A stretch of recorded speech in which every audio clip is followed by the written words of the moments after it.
जय श्री राम। हाँ, जय श्री राम बोलने का ही अवसर आया है ना। कितने सालों बाद, कितनी तपस्या के बाद, कितने सारे कार्यकर्ताओं ने हौतात्म्य स्वीकारा, कितने सारे बुजुर्गों ने प्रयास किए, प्रार्थना की, तभी तो जाकर ये सुवर्ण क्षण 22 जनवरी को हमारे आयुष्य में साक्षीदार होने का अवसर प्रदान करने वाला है। और आपके साथ एक बात शेयर करनी है।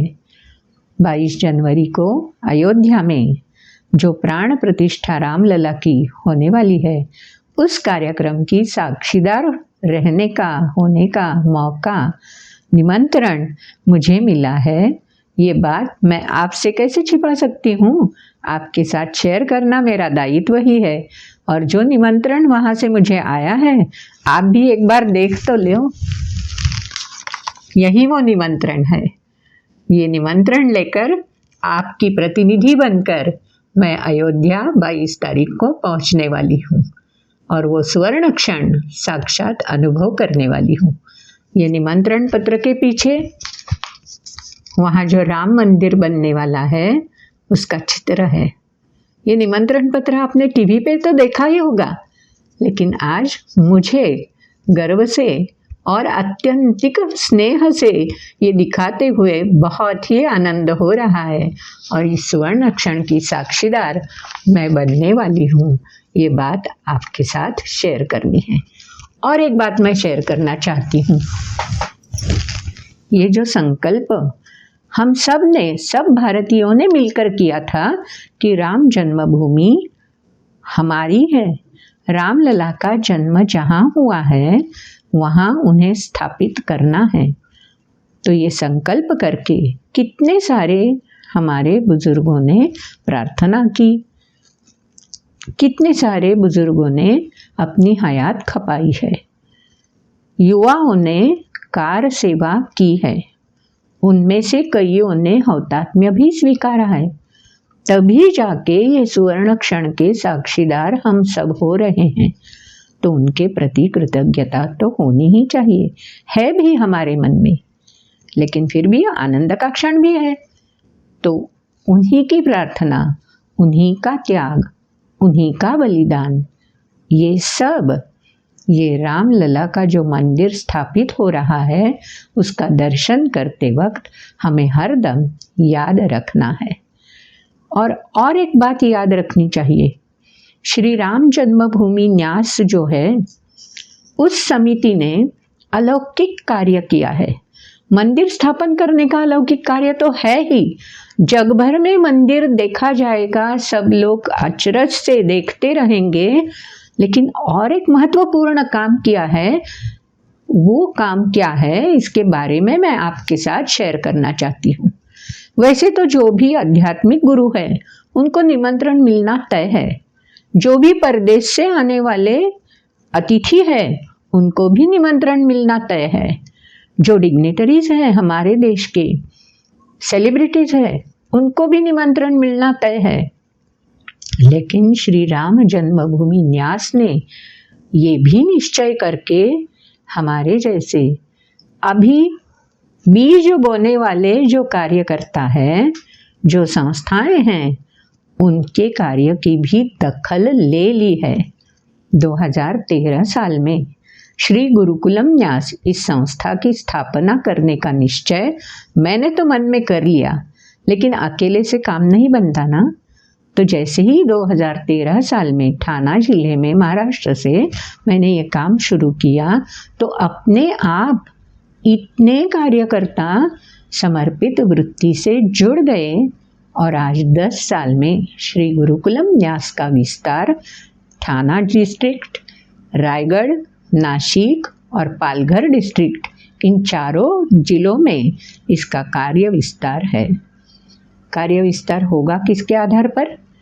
40 से ज़्यादा शिक्षक ये काम निस्वार्थ, निरलस और समर्पित वृत्ति से कर रहे हैं। हजारों कार्यकर्ता इस संस्था के काम में लगन से जुट रहे हैं। क्योंकि कार्य क्या तय किया है हमने?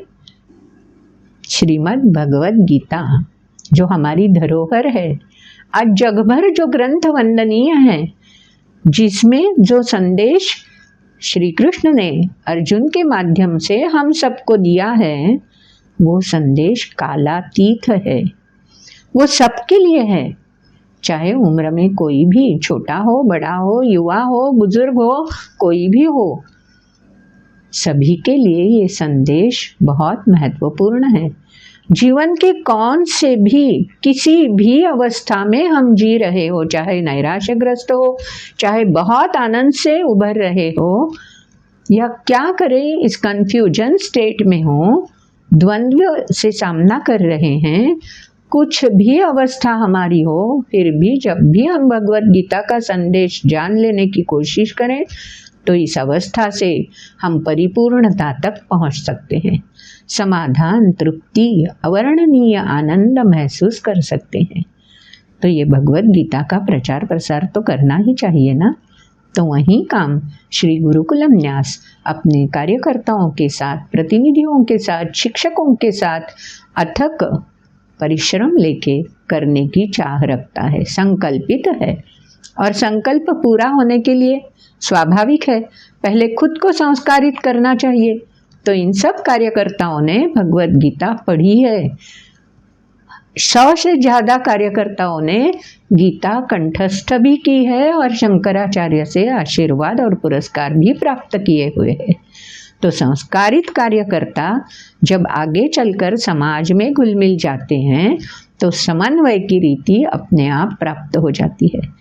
तो समन्वय करते करते जैसे कार्य विस्तार होता है तो सिद्धि का परिचय होने लगता है। लेकिन सिद्धि का परिचय होने पर अहंता भी महसूस होने लगती है। गीता में बताया है अहंता का तो त्याग करना चाहिए।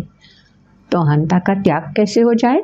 तो जो सिद्धि मिली है वो मुझसे अकेले से नहीं है, इतने सारे लोग जो जो इसमें शरीक हुए हैं कार्य में, उन सब की बदौलत और जो जुड़ रहे हैं उनकी भी बदौलत ये सिद्धि प्राप्त हुई है। वरदान तो परमात्मा का है। ये बात ध्यान रखकर जब समर्पित वृत्ति पनप जाए तभी ये कार्य देश के विकास में अपने आप योगदान देने लायक बन जाता है। तो इस तरह श्री गुरुकुलम न्यास का जो कार्य चल रहा है, इसकी दखल श्री राम जन्मभूमि न्यास की समिति ने ली है और माध्यम बने हैं राष्ट्रीय स्वयंसेवक संघ या राष्ट्र सेविका समिति या अनेकानेक ऐसे परिवार संगठना जो इसी वृत्ति से कार्य कर रही है। तो ऐसे अभी 10 साल ही तो संस्था स्थापन हुए हैं, फिर भी राम जन्मभूमि न्यास ने दखल ले ली और प्रतिनिधि रूप में, संस्थापक अध्यक्षा के रूप में निमंत्रण ले दिया है। तो इसके लिए कृतज्ञता व्यक्त करनी ही चाहिए। और कैसे काम आगे करना चाहिए, किस तरह समाज का इस प्रकार से मान सम्मान बढ़ाना चाहिए, जो भी ऐसे छोटे मोटे कार्य करने की चाह रखते हैं उनके साथ आदर से कैसे व्यवहार करना चाहिए, इसका वस्तुपाठ भी श्री राम जन्मभूमि न्यास समिति ने अपने आप हमारे लिए दे रखा है। तो इसलिए सबके प्रति कृतज्ञता व्यक्त करती हूँ।